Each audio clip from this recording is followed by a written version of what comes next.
A very good afternoon to all the respected guests, to Honorable Dr. Shauli Mukherjee, Director of School of Education, Adams University, to the Head of the Department of School of Education, Dr. Prarthita Biswas, to all the faculties and also to all the students present here. The pandemic outraging in the world can our zeal to know the unknown, to explore the unrevealed information. And that's why today we are on this virtual platform to discuss as well as to gain some insights on the various aspects of personality. Personality generally refers to the combination of characteristics or qualities that form an individual's distinctive character. So, a little dysfunction or disruption in personality can bring a big disaster in a person's life. In the present world, with the growing complexities day by day, there is also the extension of various mental issues that should be a matter of grave concern. So, today we are privileged to have with us Dr. Tanay Maiti, consultant neuropsychiatrist and assistant professor of Department of Psychiatry, Jagannath Institute of Management Studies, Kolkata. He is a young, enthusiastic psychiatrist and mental health professional with more than half a decade experience as a trainee, learner, and later as a full-time professional in the field. But his inquisitive nature and exploring mind has not come to a pause ever. He worked as a senior resident at Child and Adolescent Unit in CMC Vellore and also in All India Institute of Medical Sciences, Bhubaneswar. Besides having multiple publications, he was also chosen for the prestigious fellowship from Dr. Ramachandra N. Murthy Foundation at 6th Leadership and Professional Skill course for early career psychiatrist at National Institute of Mental Health and Neurosciences. He also won a fellowship from World Psychiatric Association conducted in September 2020 at Mexico City. With direct experience to work and learn from the three of the premier institutes in the country, Vidyasagar Institute of Mental Health, Neuro and Allied Sciences, New Delhi, Christian Medical College, Vellore, and AIMS, Bhubaneswar. He is currently focusing his work on extensive research and both undergraduate and postgraduate training, along with regular clinical works and managing difficult patients and clinical scenarios. Dr. Maiti's primary interest of work and research lies upon child and adolescent psychiatry, developmental psychology, and adolescent substance abuse. Now, I would like to call upon our honorable resource person for today's webinar, Dr. Tanay Maiti, to enlighten all the participants with his valuable insights. Over to you, sir.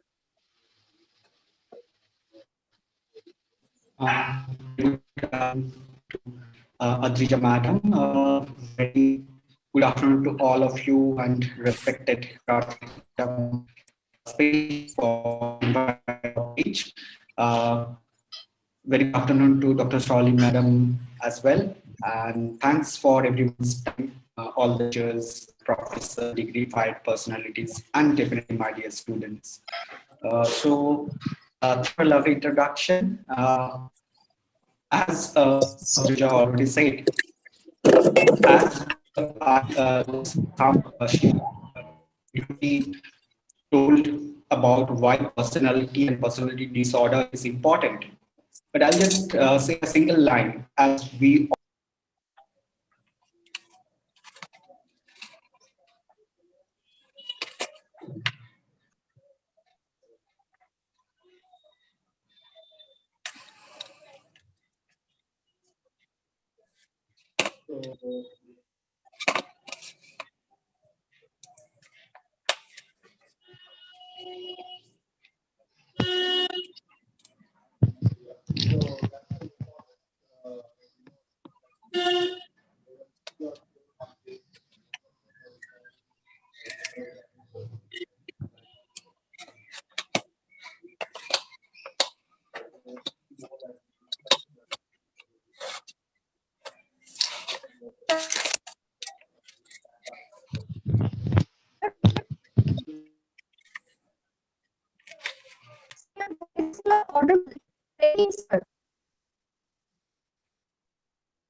Sir, am I audible? Yes, you are audible, Trija.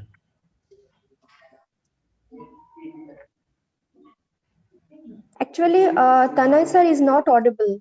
His voice is breaking and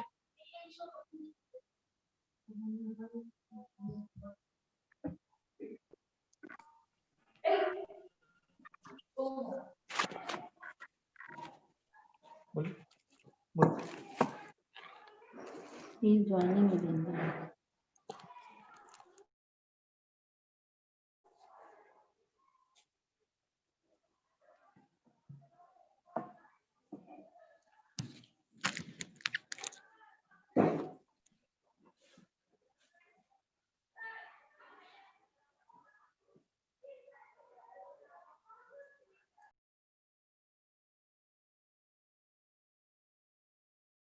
Audience के voice.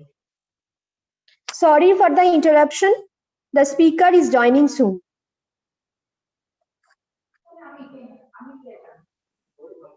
Thank you, ma'am. Thank you.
I think that there is a technical error on the speaker's part, and we expect that he is joining soon.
Hello, am I audible now? Yes, sir. You are audible. Okay, extremely sorry for the technical glitches, and probably this is the personality of Zoom that it creates some or other issue every time. So thanks for being there. Apology to all the students and faculties. So, what I was saying, thanks for a lovely introduction, Madam Audrija, and thanks to Prarthita Madam for inviting me for this speech, and definitely to all the senior professor, Dr. Shawly, and other dignified personalities all here. Hope we'll be discussing a lot about personality, what I say, formation and disruption, and why this is important. We are going to discuss this. So without wasting much time, I'll go to my presentation. So, so I hope is the screen is yeah. Can you see the presentation slide? Yes, sir. Any, okay, okay. Thank you. So I'll start. So very good afternoon to everyone. And so what I named this presentation, a series of two presentation or talk, it's about human personality, the formation and disruption. So the way personality formation is important, the same way, if not more, disruption of the same might cause or may bring even more hazardous outcome in all of us. As I was saying, as we all are person, we all have some personality, some or other personality, and let's see how it forms and how the disruption happens. So today, basically, I'll be discussing about formation of personality, how personality forms, what influences us in formation of personality, and definitely the theories. I hope the psychology students will be relating it quite well. More than theoretical jargon, I have mostly focused about discussing how human personality comes up with time and with childhood experiences. So, and disruption or personality disorder, what Madam Audrey has said, we will be discussing on next week. So about myself, I have done my post graduation from CMC Vellore and Women's New Delhi, and followed by few fellowship. Currently, I'm working as a faculty and assistant professor in the James Hospital, Kolkata, in Bajwaj. So I declare no conflict of interest in this presentation other than all academic interest. So while preparing the this presentation or PPT, whatever you say, what I thought of how to best depict or how to best give a portrayal of what happens when a personality forms in a well-shaped manner, like the beautiful heart shaped glass structure I have shown. And if it the same glass, if it is not formed properly or it get disrupted, you can see the broken glasses, and even a broken glass can take the formation of a drinking utensil, which you know how it goes further wrong with shades of blood. So this personality, if we consider our mind as a piece of glass, if we form it properly, it can make a beautiful heart. If we don't, or if it breaks, it can shatter or lead to detrimental effect. So I'll be discussing very briefly about what is personality and why we need to know personality and theories of personality disorder, and definitely here the leaders in personality research, because the psychology of personality theories or research has been hugely affected or hugely influenced by various world leaders whose mention is definitely needworthy. And how do we measure personality? And followed by conclusion, I repeat, I am not discussing the personality disorder or disruption of personality in this today's talk, which I'll be discussing probably the next day.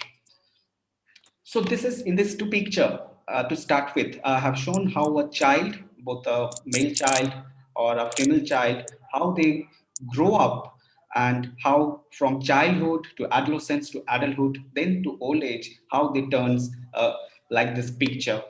So what influences us during this process? Definitely the gene, the environment,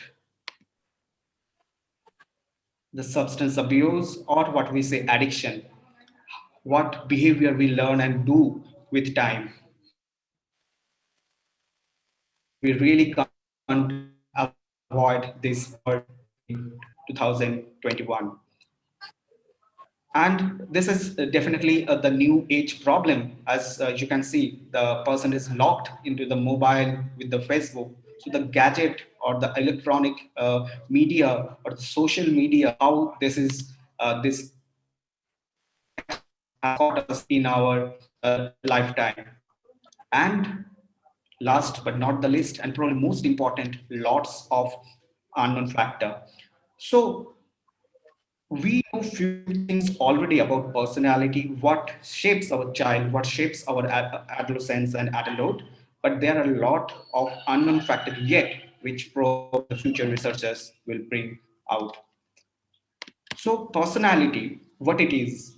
So it is a dynamic organization. If you 1 minute, yeah. So if we want to define personality, so there are multiple definitions given by multiple people. So Gordon Allport, one of the leader in this field, has said the dynamic organization within the individual of those psychophysical systems that determine his or her unique adjustment to his or her environment. So every word is so beautifully depicted and important. So it is dynamic. Personality is not static. It's not that once a person is formed, he or she does not change or he or she won't change. So within the individual, the psychophysical system, so like the liver works, like the brain works, like the your kidneys work, the mind works in its physical system, and that determines how we adjust to our environment. So also, we can say the distinctive pattern of behavior, including the thoughts and emotions that characterize each individual's adaptation to the situation of his or her life. So, how we behave in our life, how we adjust with environment or others, that is what all personality says about. So, what is personality disorder? So, as I said, being a person, we all have our personalities. So, when it turns into a disorder or illness, so as you can see, an enduring pattern of inner experience and behavior. So, here the enduring pattern I have highlighted. So, it's a persistent pattern which is deviates markedly from the expectation of individual's culture. Self-explanatory, is pervasive and inflexible. The person can't change. So we all get angry. We all have our low moments. We all do shout. We all do probably behave rudely. But the inflexibility, when we are stuck in the pattern, then probably the disorder comes. And the onset is in adolescent or early adulthood. It remains stable over time. It's not a single time event, and it leads to distress or impairment. So as personality disorder, we can say it is egosyntonic. The person thinks I am very well and it's alloplastic. So the person the person himself or herself hardly accepts or hardly understands there is a difficulty. So here probably clinically we do face a lot of challenge as the person thinks I'm very perfect, but definitely the social surrounding, the workplace, the family gets hugely affected, which takes definite intervention. So personality theories, why personality theories are important, why the researchers in the 18th and 19th century started thinking of personality theories. So first, to organize characteristics, as Audrija madam already said, how the characteristics are present in me or you or anybody. So the organization of the same to explain the difference, as all of us are different, all of us have some unique characteristic. To explain that difference, we need to know personality theory and how people conduct their lives. So people do live their life in various manner, happily, sadly, in a mixed bag, our life it is. But definitely our personality shapes that also. And most importantly, how to improve life. So the more we know about ourselves, the more we know about our personality, probably we can work on ourselves, and that will lead to our improvement. So personality as per DSM-5, this is little theoretical. So where does personality affects our lives? So it is in cognition, in the thought, the affectivity, the mood, the range, intensity, ability of mood, the interpersonal functioning, how we behave with our teachers, workplace, friends, spouse, and the impulse control. How good we are in our controlling ourselves. There are a lot of things happens in our mind, lot of thoughts do come, but how good we are in controlling them, that is what personality says about. So, just to mention about epidemiology, little theoretical, why personality disorder or personality theories we need to know. So that is the rates of personality disorder is not very rare. So it is up to 10 to 20% in general population globally. So one in nearly five having some personality issues, probably which needs psychological intervention. 50% reports among the psychiatric outpatient or inpatient. So what clinically we see, along with all the depression or stress or other issues, probably there half of them are having some personality issues. So there are some other statistics. The synopsis of Indian studies, how university students, 1 in 5, among the criminal offenders, 1 in 3, substance abuse, nearly half of them, and suicide attempters, nearly more than half having some personality issues. So this says how big is the extent and how morbid our lives can actually are over the population studies, and how important it is to know about personalities and to have some intervention. So I'll discuss, there are many personality theories. If you can Google, there are endless personality theories which are coming, and probably everybody has a say over the personality, and that's probably the beauty of psychology and the mental health, where every individual is different, and that's why special, and you can't explain everybody in a single theory, or neither with all the theories we can explain everyone.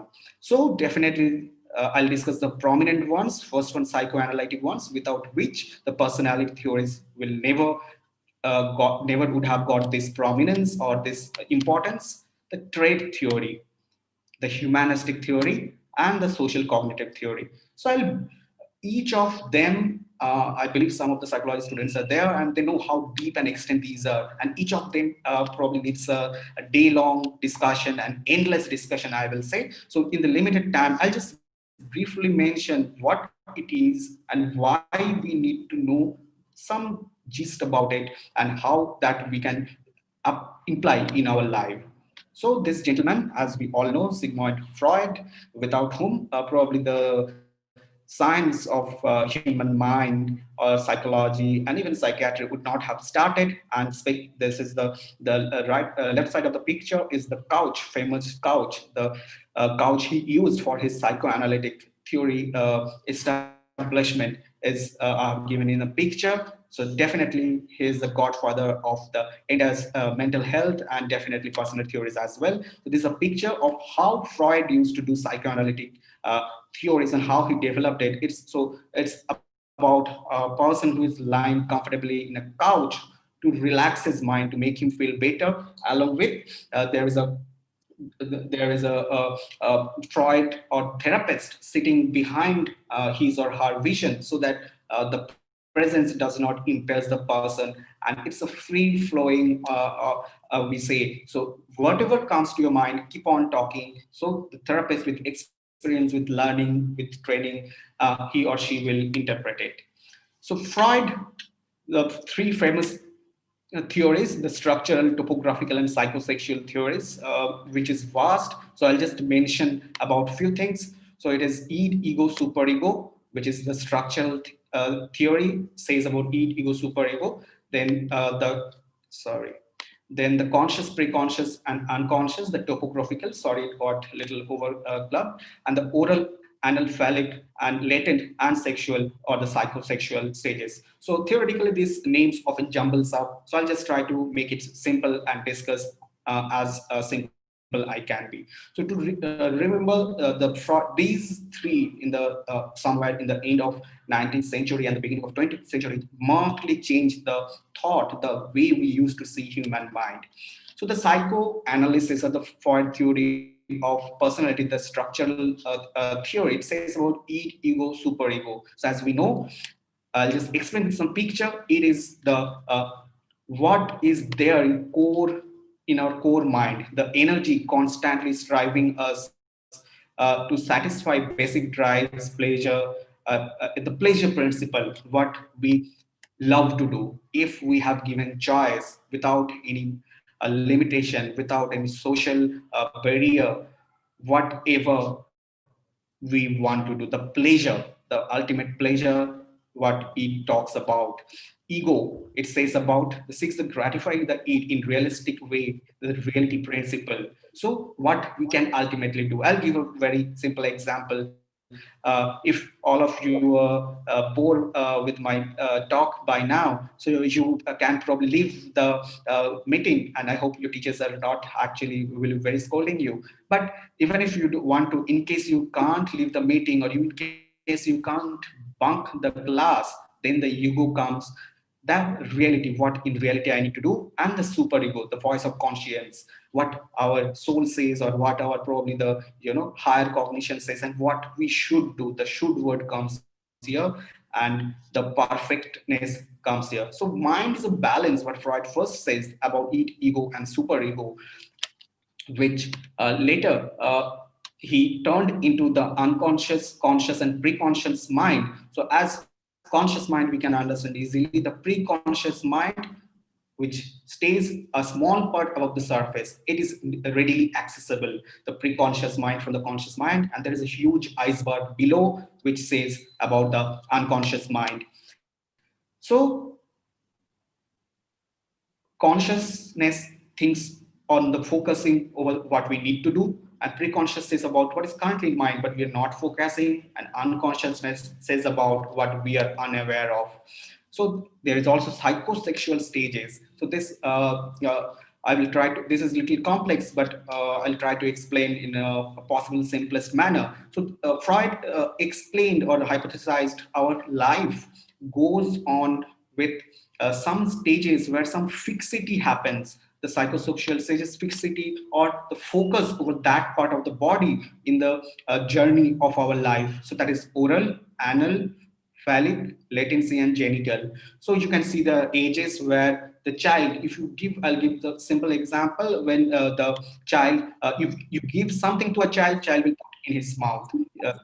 That is the oral phase, followed by anal, the urge of retention comes in the anal phase, followed by the phallic stage, then latency, then the genital, where the focus over the sexual stages happens.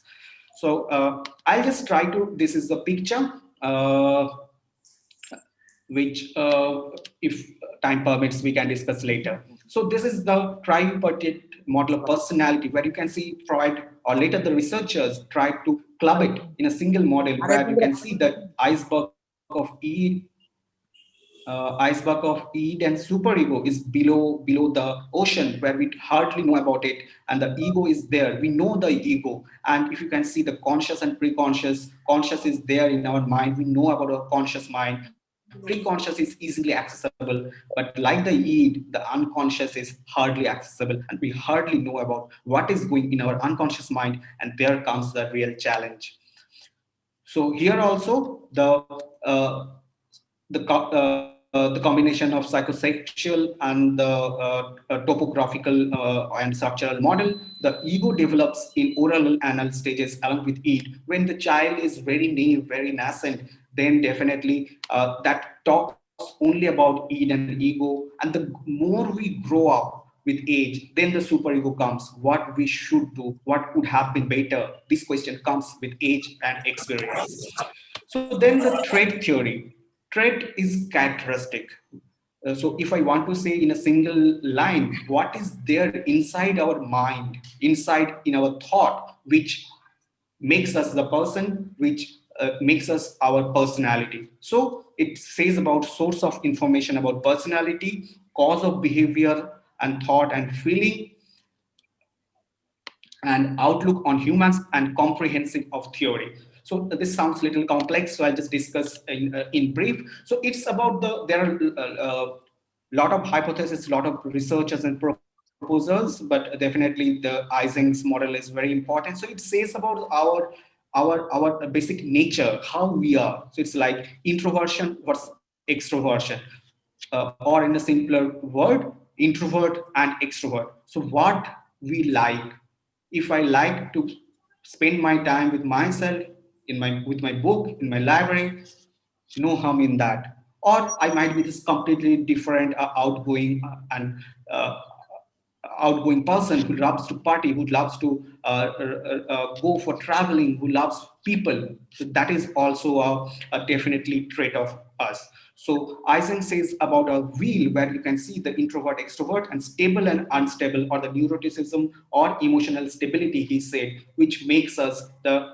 different person, and which later has come to the big five, what the currently we or the psychologists do discuss about how our basic tendencies are, how as a person we are, which makes the outer manifestation of our personality. So the big five is, as you can see, the acronym is ocean: openness, followed by conscientiousness and extroversion, then agreeableness and emotional stability. So if we can remember these 5 minutes, obviously there are a lot of new terms if you are not in core psychology or behavioral sciences. But openness, how open, I will just if you think of the words itself, that itself can explain a lot. How open we are to ourselves, to others, how do we agree with others, and what our consciousness says, whether we are organized or disorganized, or careful or careless.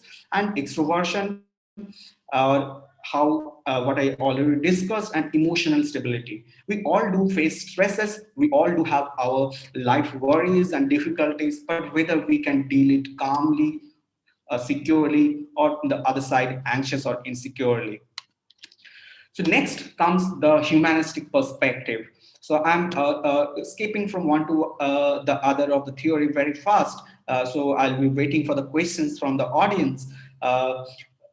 Let's move to the humanistic perspective, where both the person, Abraham Maslow and Carl Rogers, are the leaders in the humanistic theory. They talked about human goodness, the basic nature of humanity, or how good human actually are. So it's a more of a all good factor, or rather they focused, as I have written, they focused about the healthy mind over the sick mind.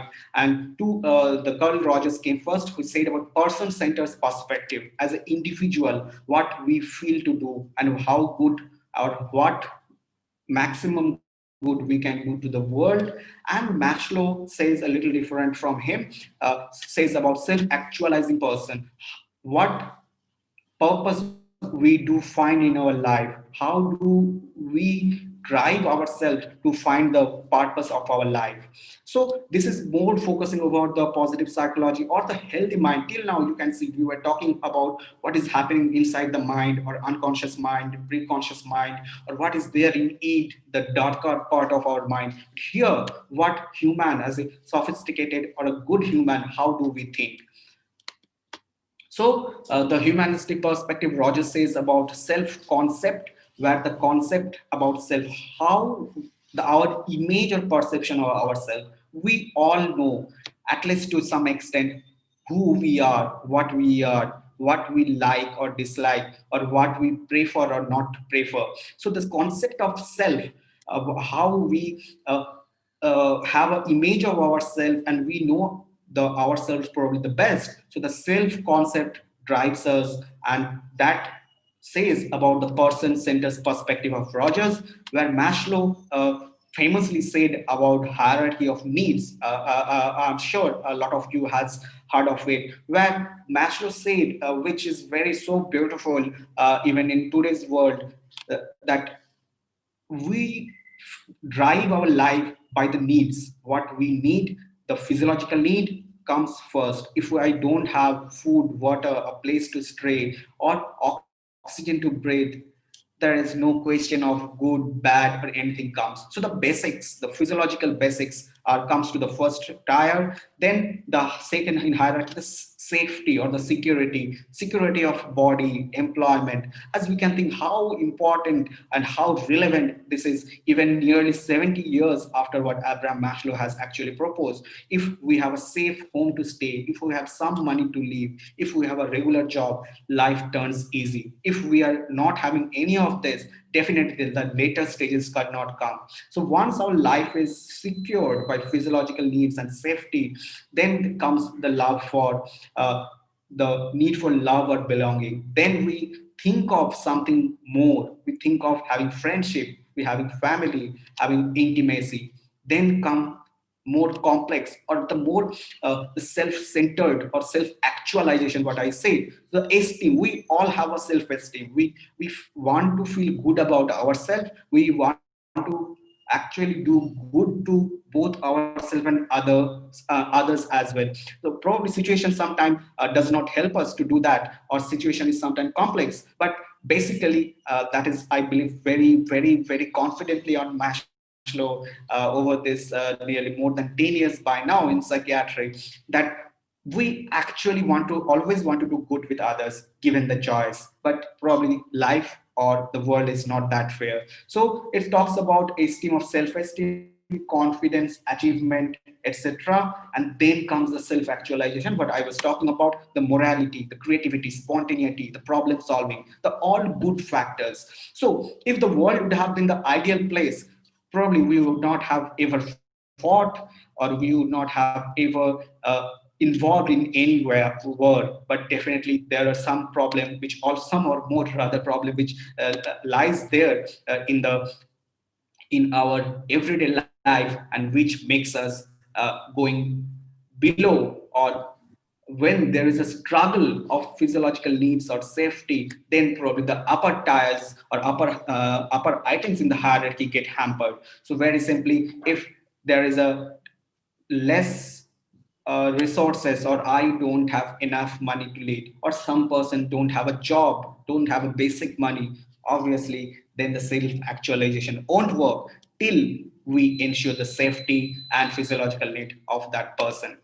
So then comes the social cognitive theories. So it talks about, till now we were talking about the inside of the person, what is there inside ourselves, the mind, the unconscious mind, the id, etc. Now what happens outside mind, how the society influences our cognition. So it says about source of information about personality, the cause of behavior, the outlook on human nature, and the comprehensive knot of theory. So, in a simple word, the social cognitive theory has brought into the behaviorism. So, how we do behave, the external behavior, that all talks about, apart from just to look inside ourselves. So, in a simpler word, if the world is not fair with me, even if I'm trying my best, probably I can't stay fair to the world for a long time. So, the role of learning in personality, what we are learning and how that is affecting our personality. So, it, as I said, it focuses on outside rather than inside, and how environment and shapes our personality. If my upbringing, or if my childhood, adolescence, adulthood, everything is so shattered with a lot of stresses, lot of struggles, even for basic food, definitely the outcome is probably is not going to be a very good or humanistic one.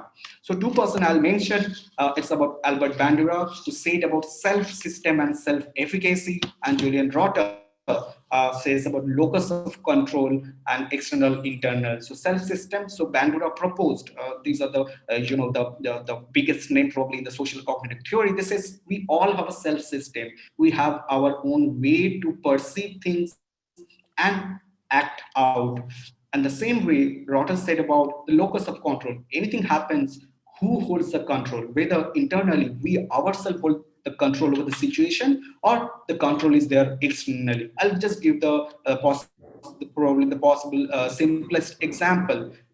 A person who badly drinks alcohol, probably for multiple reasons, but the person need to understand there is some problem inside him as well, rather than putting everything outside for for a difficult spouse or difficulty in marriage or a difficult boss or an abusive boss. So there could be both the internal, external locus of controls, but definitely not only the external worlds. So this is proposed by reciprocal determinism, proposed by Bandura, as he said, about person, behavior, and environment, how these three are interconnected. The behavior of the person, the environment of the situation, and the person himself. And this is said by Rotter in locus of control. As I said, it is the more it is internal, so it is we have more control. In a simpler word, we have more control on ourselves. The more we analyze ourselves, the more we look into ourselves, probably the outcome is better rather than putting the finger always outwards to the other person.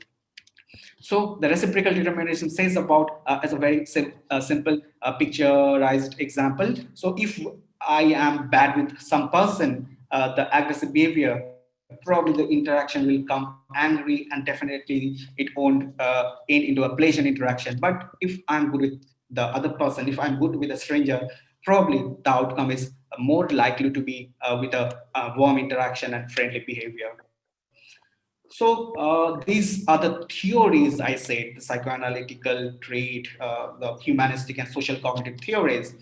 Now I'll be talking about how do we measure personality. So this is very core theoretical about personality theories till now, what we say. But how to measure, how we can understand whose personality is what, and how to objectify it. So as I can show, there are two ways: objective and projective. Objective, where me being the outside person, me or any therapist, we are assessing the personality. And projective, where the person, where there are some techniques where we can, the person's mind or the impression of the mind can to some extent can be projected into the outside test. So as I very cautiously use the word to some extent, as we never can understand anyone's mind completely. That's probably the beauty of the mind, and that's why mind is so complex, and the whole science of mental health is definitely the most complex things people will ever come into. So the objective techniques, there are many tests. So it's basically pen and paper test, where there are questions for researchers has made it, which try to find out the traits or objectify the sum of the characteristics of the person. There are something called Minnesota Multiphasic Personality Inventory. These are pen and paper tests. There are questionnaires, 16 PF tests. So I'm not going into the name of the details. So it's basically questionnaires, or basically situation where the person gives concrete answer over which we can measure the personality factors. And I again mentioned here, it is these all are worldwide accepted, and after a long research over multiple ethnic population, because it's not really some question. With all due respect, here I like to mention there are many online personality tests there, but I doubt how much they serve the purpose, because it needs a lot of research when you are in objective in some question you are trying to understand a person, and it need to be global, it need to be very vast for all of the people. So as you can see, there are in MMPI, or Minnesota Multiphasic Personality Inventory, there are many questions. There are true false questions, there are very situation option questions over which we get out the traits. So there are projective tests. I like to mention a little more about here. So projective tests are, as you can understand, we try to project, or we help the person to project what is going on in his or her mind. So here ambiguous stimuli is given, ambiguous or a neutral stimuli, and we look for spontaneous response. It's not a planned one. So it's a given, and the response should be spontaneous, not a very modified, like what is we are trying to assess what, if you can relate it with eat, we try to assess it, what is going on in the under in your basic reflexive mind, rather than what we try to modify, and what we being a intelligent and adult person, we try to say what the ideal or socially acceptable answer is. The spontaneity is very important, and that's why it is with limited time, and the person can't take endless time to answer it. And And as I said, to project the needs, dreams, and feelings. I'm not going into the detail of dreams, as I believe in case our session and permits, dreams itself needs a huge discussion, and followed by interpretation responses.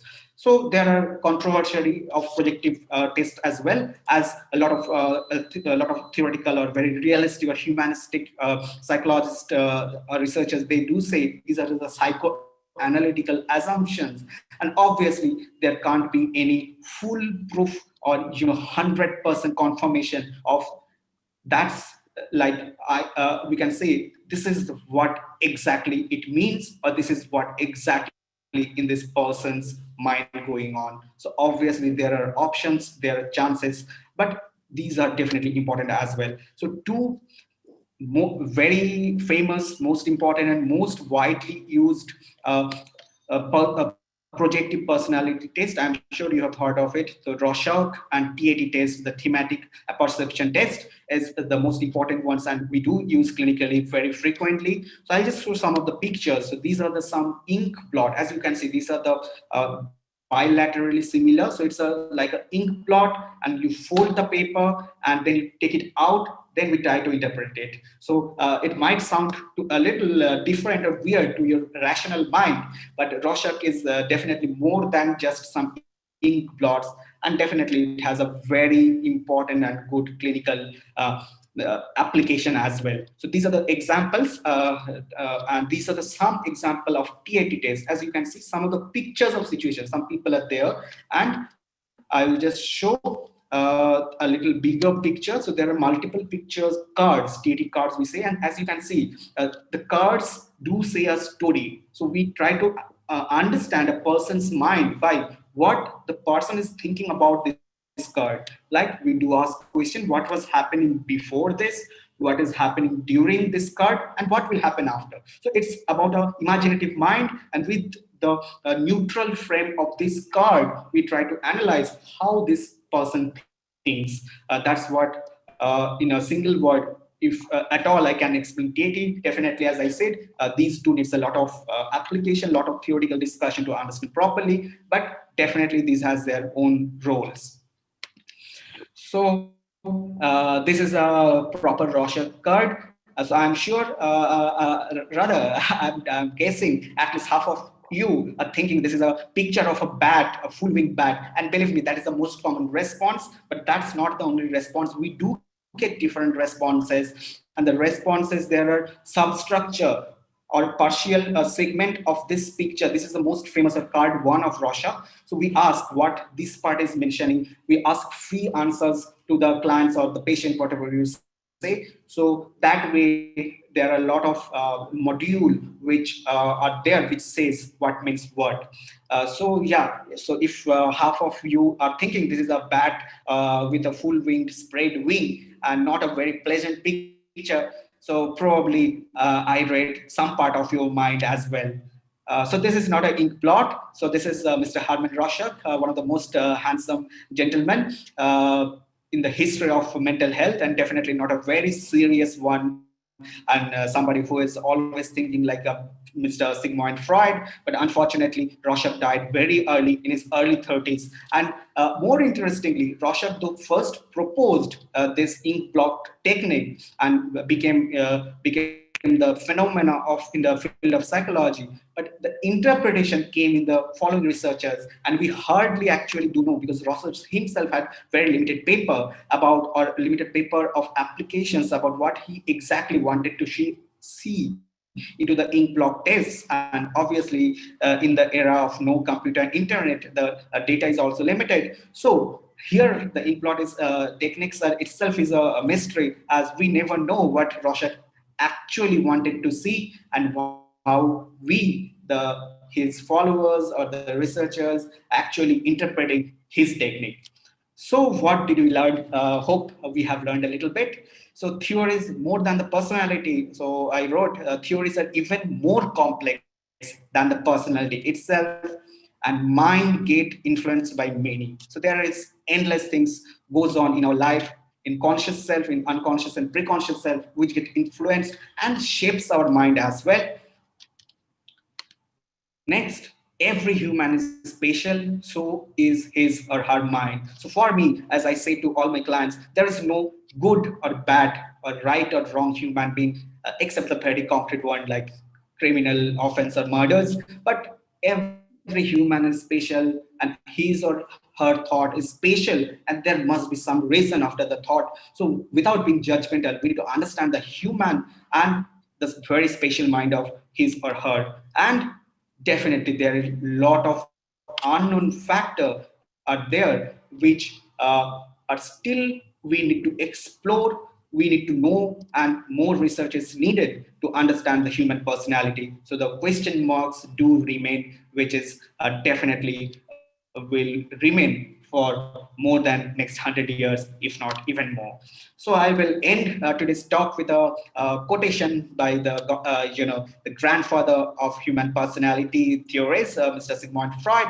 So unexpressed emotions will never die. So definitely controversies are there, but I believe all our emotions do stay with us somewhere in our preconscious or unconscious mind, and they are buried alive and will come forth later in uglier ways. So this sounds a little worrisome and scary, but we all know probably this is true as well. So again, thanks for your patience, and thanks to all the faculties and professors, and again, thank to Prarthita madam for letting me have this opportunity. And definitely, I will hope to hear some interesting question from you soon. Over to the Yeah. host. Yeah, thank you, Dr. Maiti. So it was really a very interesting session, and the formal vote of thanks will be given by Audrija ma'am, of course. Before that, I would like to also add that Dr. Shauli Mukherjee, who is the director of the School of Education, she is equally very much organizing this webinar along with me. So, ma'am, Okay. if you could come on camera, I think you are on camera, but is as there are 4 screens, I couldn't see you. That is why I Good just afternoon, Solly wanted to madam, and thanks for it. introduce to you virtually on the virtual platform.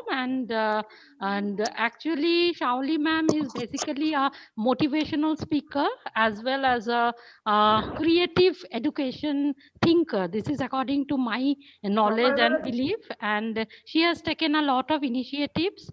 And along with that, this webinar initiative, actually, she has been pushing us and pushing me to do certain interesting and definitely great webinars so that it will be helpful for the students at large. So, ma'am, I would actually like you to say something regarding then, and then we will pass it over to Adrija, of course. Yeah, sure. Thank you so much, ma'am. So, first of all, I would like to say that it has been a pleasure to host Dr. Tonoy Maiti on this platform, and on behalf of Adamus University and School of Education, Adamus University, I would like to extend Many thanks, heartfelt madam. thanks for this Thank enlightening you. session, which I'm sure the students, equally the faculty members, they have all been very, very benefited by your session, and they are, including myself, we are all looking forward to the next session with My you. pleasure. And additionally, I must also mention that the students of the School of Education, they are very enthusiastic, and we are really blessed to have them as students, because it is only for them that we, continuously think about novel initiatives and endeavors like this. And secondly, I would also like to mention that the faculty members of the School of Education are equally a part of all the initiatives, and especially head of the department, Dr. Prarthita Biswas. She is a constant support system for the School of Education, and all the other members. And on behalf of everybody, I would again like to thank you very much for this beautiful session, which had been an eye opener, I think, for most of the students here. Thank you so much. Many thanks, madam. I'll just take a minute to thank Shirley, madam, to work from behind, and thanks, Prarthita, madam, for giving the details. And definitely, I hope the talk, the discussion served some of the purpose. And as I said, the personality theories and definitely the disorders are very close to my heart because the more complex, this is probably my personality, that the more the complex things are, I am bound to like the theories and the situations as well. So definitely you can say that's my personality. And the vastness of personalities and vastness of people is definitely makes it more interesting, and probably if not the most interesting one to discuss and to learn about. So thank you, madam. Thank you for your time.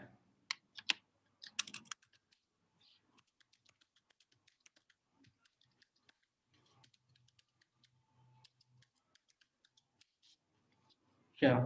uh, Over to the students. Hello, am I audible? Hello, I can't hear. Yes, sir, you are audible, sir. Any questions from Hello. students' part? You are more than welcome.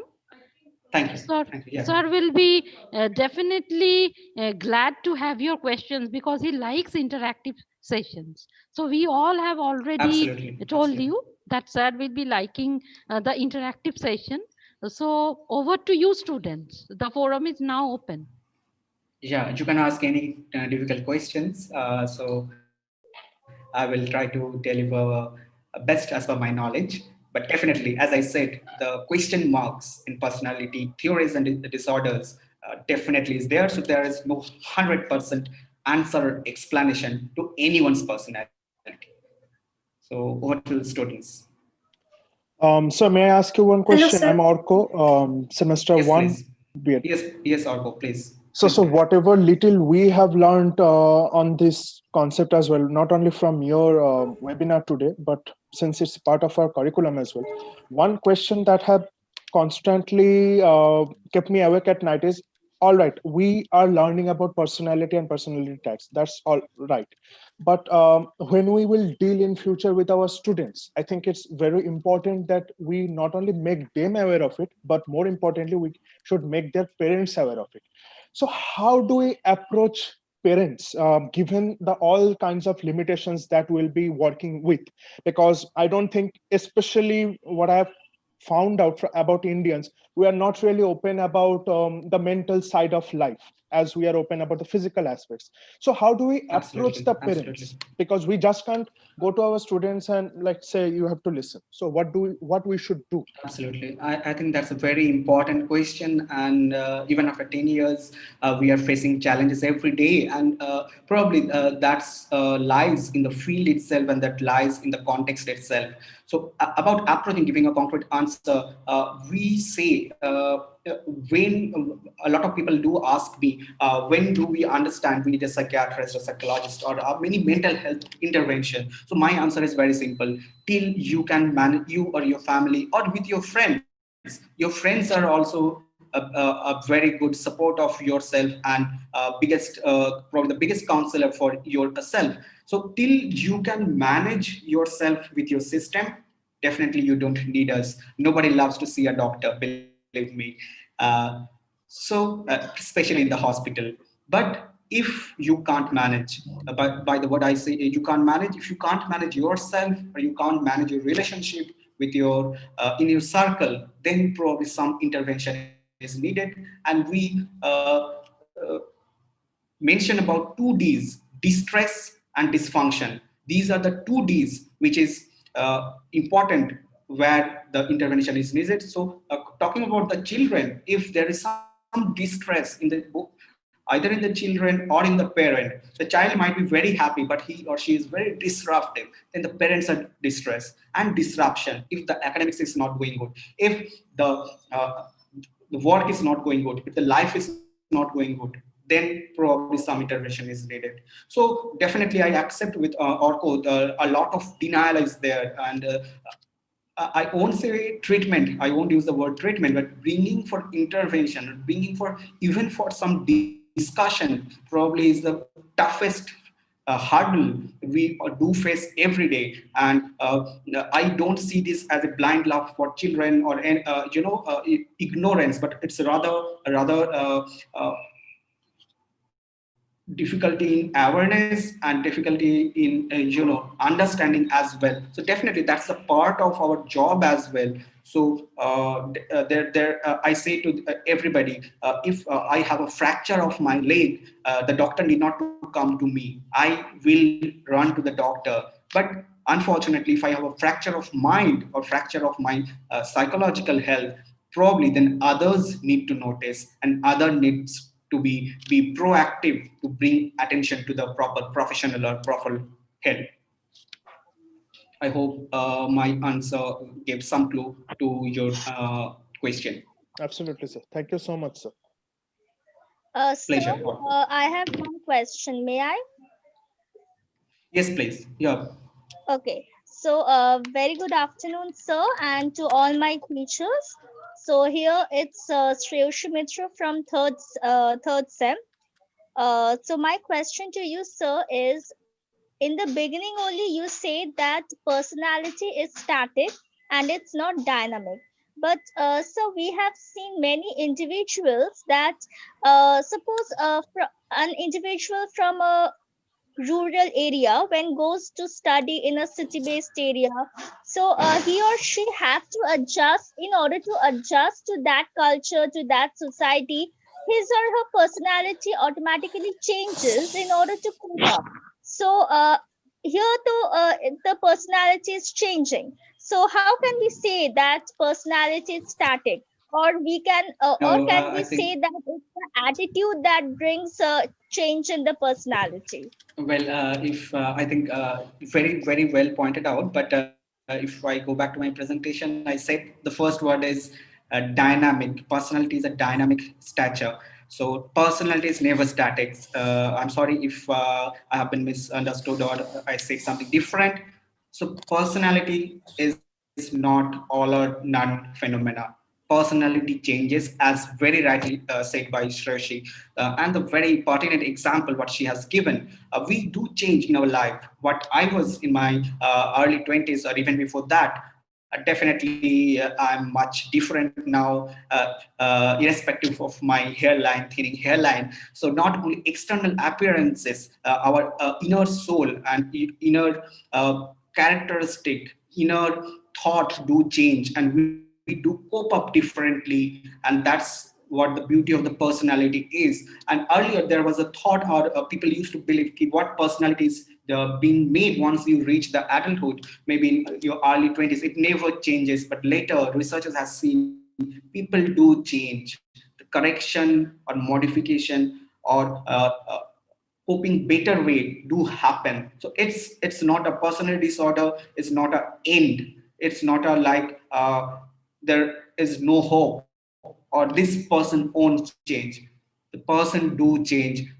আমি বাংলাতেই বলছি, দস্যু রত্নাকর যদি বাল্মীকি হতে পারেন, সেটা হয়তো মিথোলজিতে কতটা হয়েছিল we don't know, but in real life people do change, if not that drastic transformation, but still there are a lot of change we regularly see in our clinical practices. And as you say, with the change of environment, like the social cognitive theory, if we go back to the theory, with the change of the cognitive theory, it happens, the change happens in us.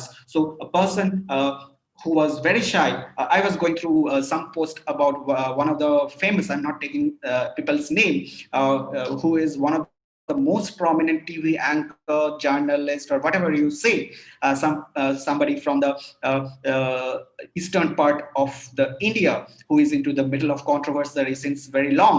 So he was being explained, and he was being said as an introvert, very shy person during his college days, which the people are now talking about how he can be so, his loud presentation over TV channels are the topic and everybody knows him. So that way, I say obviously these are the news what I'm reading. I've no idea about the authenticity, but what I'm trying to give example.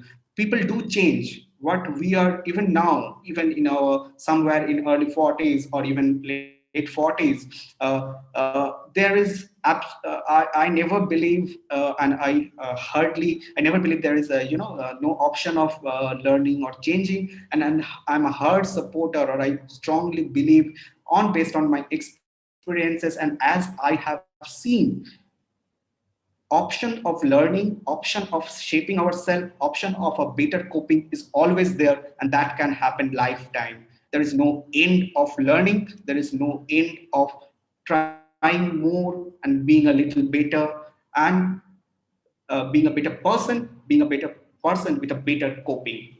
Hope I can give some answer to Shreyoshi. Yes, sir. Thank you so much, sir. My pleasure. Anyone Good else afternoon, there? sir. Good afternoon. I am Shujana Chatterjee from B.Ed first semester. Sir, I Hello, have a Shujana. question. Yes, please. Sir, now the students are mostly self-centered and they only want the material things and they don't want seek for knowledge actually. Okay, So yeah. they mostly control, or we can say that influenced by extrinsic motivation. So sir, can we say that they only want to satisfy, or they now controlled by eid only? Very well said. I'm really glad. I'm not very sure whether you had a psychology background or not, but definitely it Yes sir, comes i out these I days. am a student of psychology, sir. Yeah, great. So that was probably my guessing or understanding your both superego and id. So definitely id, we can't ignore it. Id is always there in all of I us.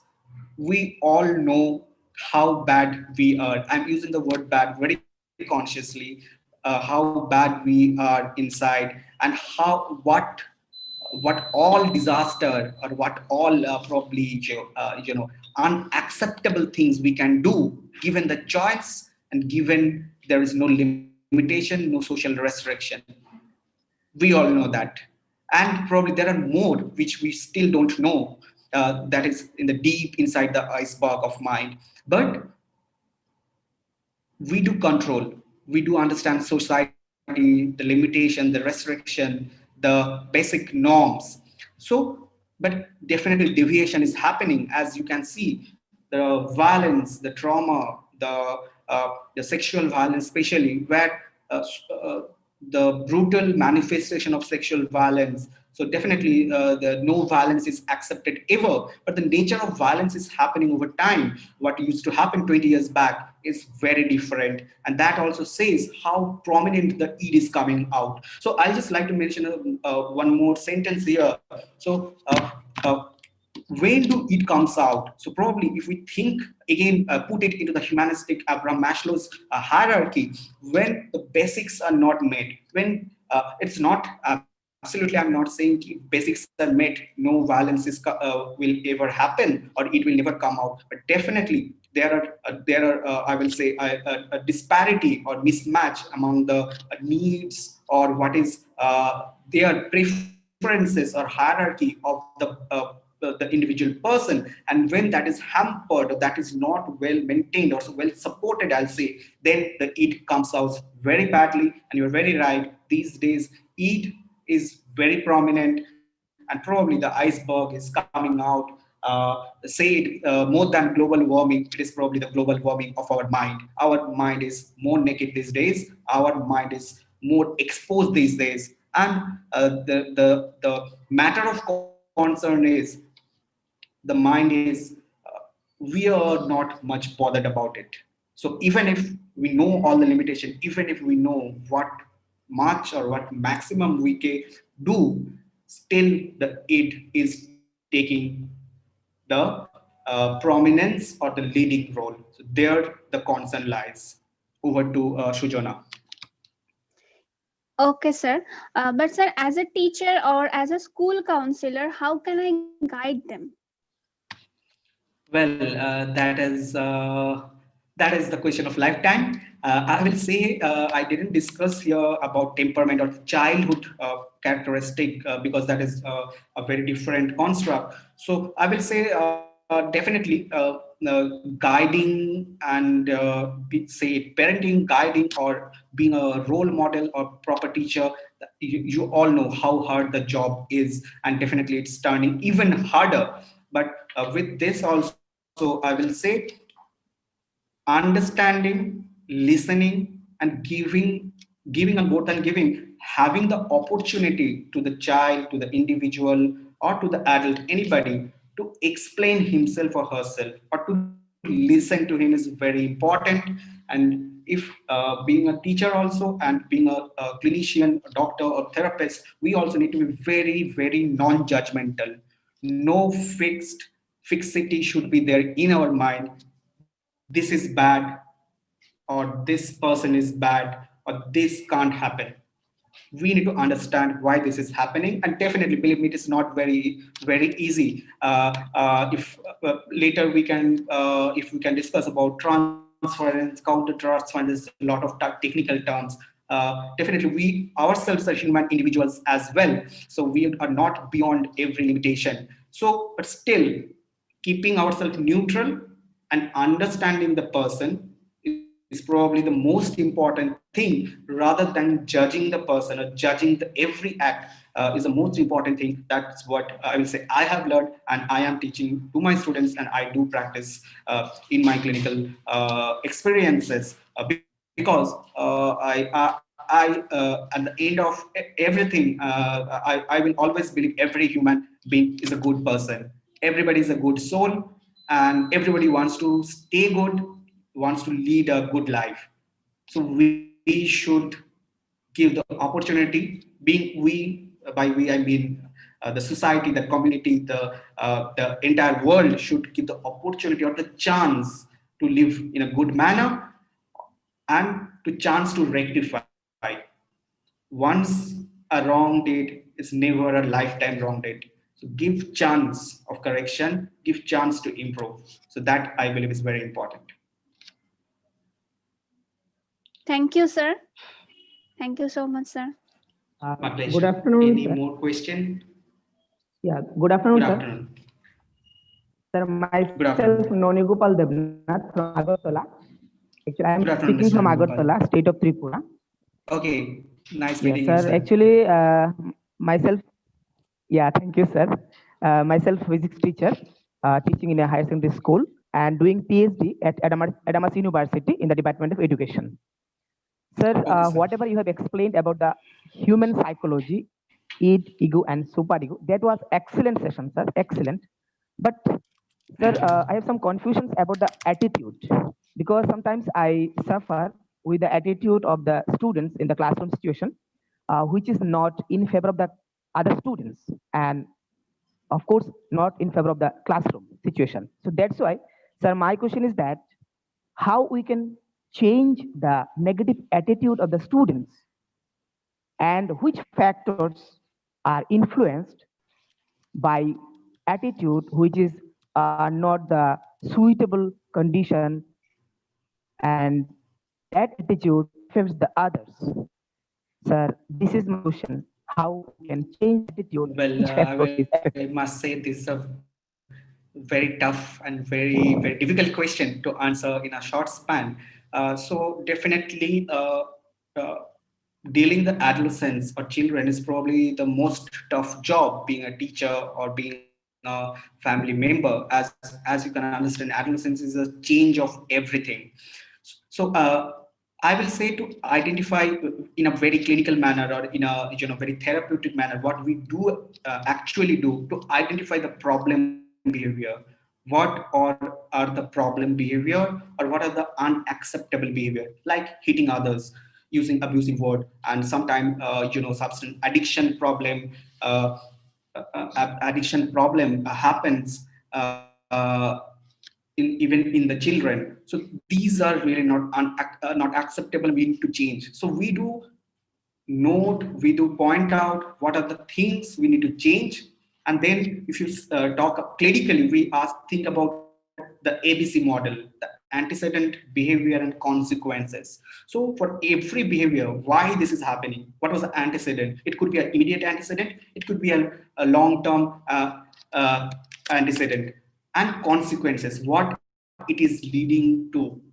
So for in that way, the ABC charting is very important, and then we try to change the behavior rather than focusing on the behavior, like rather than punishing the child or hitting the child. About if I find a adolescent boy having smoking with his friends, we try to see the antecedent and consequences, and we try to modify both the antecedent and the consequences so that the behavior changes automatically. And as I said, definitely it is never easy and it is very challenging.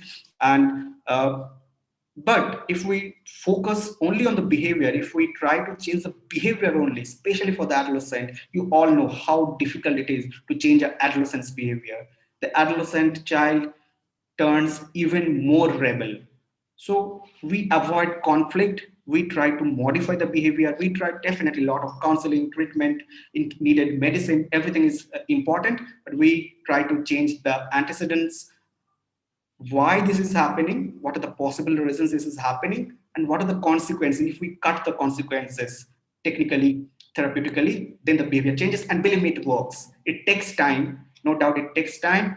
And definitely it's not that you hit the child turn changes overnight. Rather, to change the child or the adolescent, or change any unacceptable behavior in long term, so that the effect remains there, we need to change both the antecedent and consequences as well. Over to Nunigopal sir. Hope it. Thank you, sir. Thank you. Actually, sir, you explained well. That is about the ABC model. But you Absolutely. told about the sir A, B, and C. Sir, B stands for. Sir, B stands Pardon, for I can't what? hear you. Sir, B is stands behavior. for what? B is behavior, Yeah, the yeah, yeah. problem behavior. The child is smoking. Yeah, Why yeah. smoking? From whom he has learned? Why he is so, he's not worried about the consequences? Why he's not worried about the parents or, some senior figure who might scold him? So we need to understand that and we need to change it. And definitely that never happens one single day and one single session. So it takes time, but it works. It definitely works. It works almost every time if we pay enough attention, care, and with proper therapeutic skill. Yes, sir. Yes, sir. Exactly, sir. Sir, you have explained very well. Sir, I have learned a lot from you, sir, today. And this session was very, very helpful for me, as well Many as thanks, for sir. other students, obviously, I think. And basically, sir, I am not from the background of psychology. I am basically from the background of education as well as the physics. So it helps me. And obviously, whatever you have given the knowledge, it will help me to teach the student in a better manner. Thank you, sir. Thanks a lot. Many thanks, sir. Sir, Hope it will help. Yes, sir, please. Okay, so Sanjay, this will be the last question, students, Yeah. because as sir is having some very busy schedule, so we will take Sanjay sir's question as the last one. Absolutely. I would have loved to interact more, but unfortunately I have to go back to the hospital. Sir, I know that you will be quite busy. So no problem, Sanjay, Mr. Sanjay, please you proceed, and then we will hand over to Audrija madam. Over to Sanjay sir. Yes. So I'm the faculty of School of Education. So I have a question, sir. So nowadays, teachers have to deal with different kinds of students. So I have a question, sir, that how will teachers deal with the students who are from LGBT background, as well as they are suffering from personality disorder? So please, so if you tell me about this issue. The last question is probably one of the toughest one in the entire session. So I'll say definitely. As I said, I try to explain in my model discussed. So every mind is spatial. So for me, every human is irrespective of the sexual orientation, preference, etc. Everybody's mind is spatial, needs care, needs proper support. So definitely, or rather, I will say, unfortunately, the LGBT people are marginalized for quite long, and there are a lot of issues which are unheard, the psychological issues, the worries, the pains. So along with, if it itself is a big area where we as a professional and definitely as a part of society, we need to intervene. A lot of support, a lot of understanding, and a lot of acceptance is already there. The need of acceptance. But they are also human being, and obviously personality disorder can happen to anyone. The way I will take the example of COVID can happen to anyone. The same way, we all can have stress, and we can have some personality problem over some time period, if not up to the disorder. So the challenge increases in the population, what Mr. Sanjay said. If the LGBT community having his or her own challenges along with the personality disorder challenges, so definitely the support is needed, and case to case based approach or intervention, I will say, is needed. But as a whole, most important is the acceptance of them. So if things are well accepted, there itself a lot of challenges do come down, and people, be it LGBT, be it somebody who is physically disabled, somebody who is 6 feet 8 inch tall, or somebody who is a dwarf, a lot of thing turns automatically easy. Is we do accept the person as they are. We do the person, and we do try to understand or accept the person itself. So that attempt, or rather no discrimination or no stigmatization itself, helps the person a lot, which definitely will decrease. Even if the person is having a personality disorder, the personality disorder manifestation will come down, no doubt about that. So the more the world or the society turns the situation critical for a person, irrespective of he or she is LGBT or not, even the personality disorder manifestation will come out. So that's definitely the part of the society what we all are supposed to do our own bits.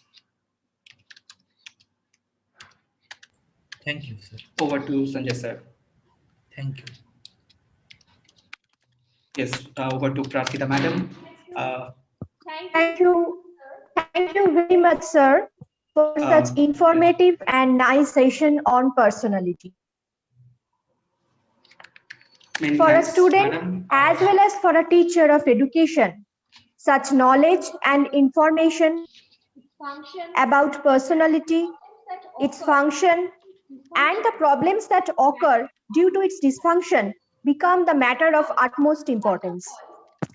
Now, first of all, I'd like to offer genuine gratitude and thanks to Dr. Tonoy Maiti on behalf of all the students and faculty members of School of Education, as well as from all the other participants of Adamas University. My heartfelt thanks to Honorable Dr. Shauli Mukherjee, Director of School of Education, Adamas University, to the respected Head of the Department of School of Education, Dr. Prarthita Biswas, for organizing such an informative webinar in such a short time. It proved that knowledge can overcome any barrier, whether it is psychological or physical. On behalf of School of Education, Adamas University, I want to express my heartfelt thanks to all the faculties and participants, without whose presence and assistance such wonderful arrangement would not have been possible. So, looking forward to another such session, which is going to be held on 28th January 2021. Hope we will be enriched with many other thoughts and exchanges of ideas, vision, and knowledge. Thank you. Thank you. Thank you. Thanks to all of you for your participation.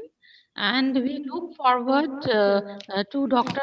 Tonai Maitisa's speech, the webinar series, the last of its kind, in the next Thursday, that is 28th of January. sir, and there also we will be expecting the interactive session. To all of you, thanks for joining and participating, and thanks especially to Dr. Tonai Maiti, sir. So with that, we all will be ending the session today. Thank you all. See you next week.